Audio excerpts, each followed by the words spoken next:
Let's get into our news of the week, which is brought to you by Eagle Mortgage.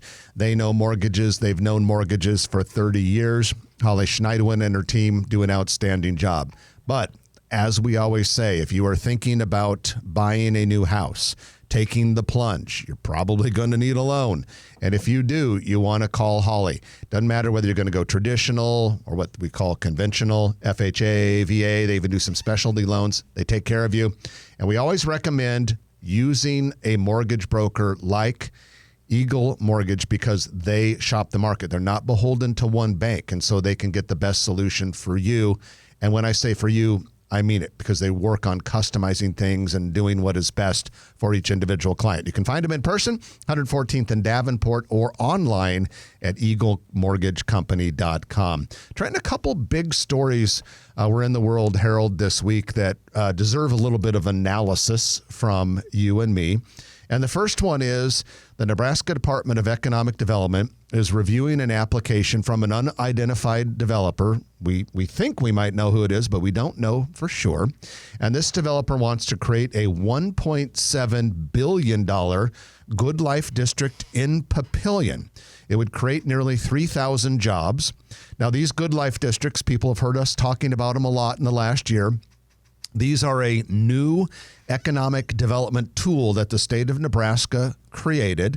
They're designed to develop premier attractions, premier real estate developments that would appeal to and attract a lot of out-of-state visitors. Now, the most famous Good Life District approved so far is Nebraska Crossing in Gretna, but Bellevue has had one approved. That will be where the new water park is going. Grand Island has one approved, and then 192nd and West Dodge Road approved a Good Life District. Before we get into the Good Life Districts, Trenton, I want you to kind of give us your thoughts on what would this $1.7 billion thing in Papillion be?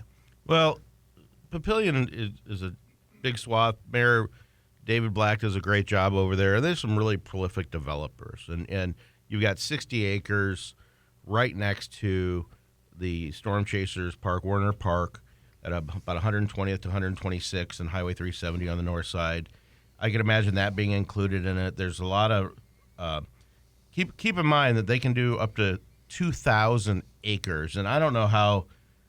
Do they have to be contiguous? I think it can be loosely contiguous. I don't know that as a fact, but I believe from right-of-ways and things like that. But you know, for instance, BHI and Birchwood Homes, Jerry Torzon, who's a prolific developer all over the metro, has been doing it a long time.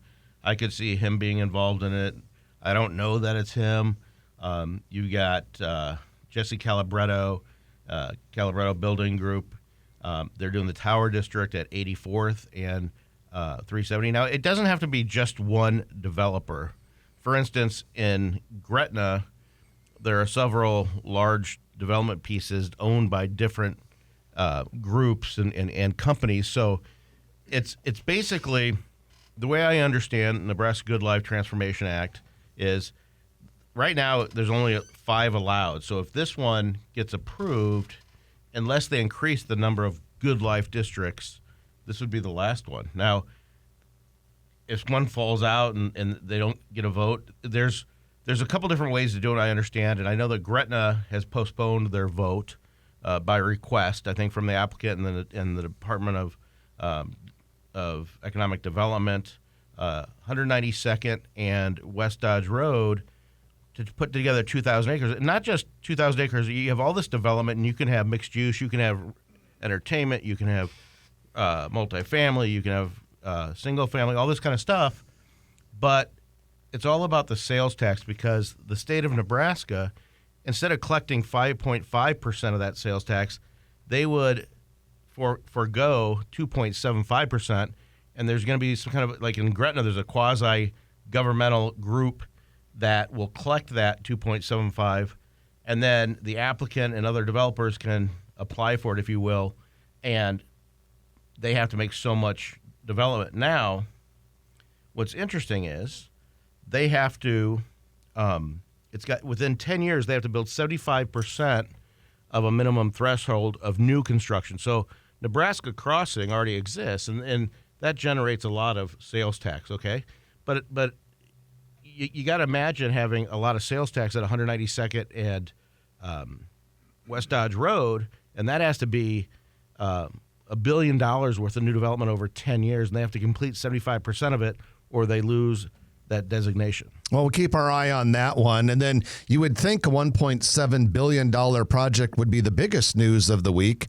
It is not. The University of Nebraska Medical Center is seeking approval from the Board of Regents at their August 8th meeting, what's known as a program statement outlining initial plans for the new $2.19 billion hospital clinical learning center.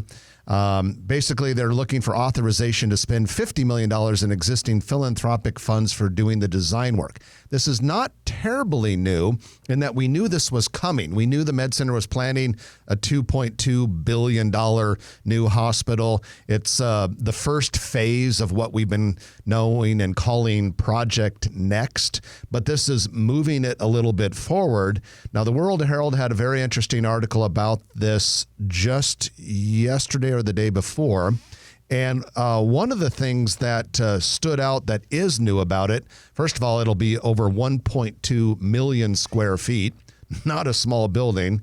And the thing that was rather shocking is that UNMC's Associate Vice Chancellor is quoted in the World Herald article saying the building could be as tall as 400 feet.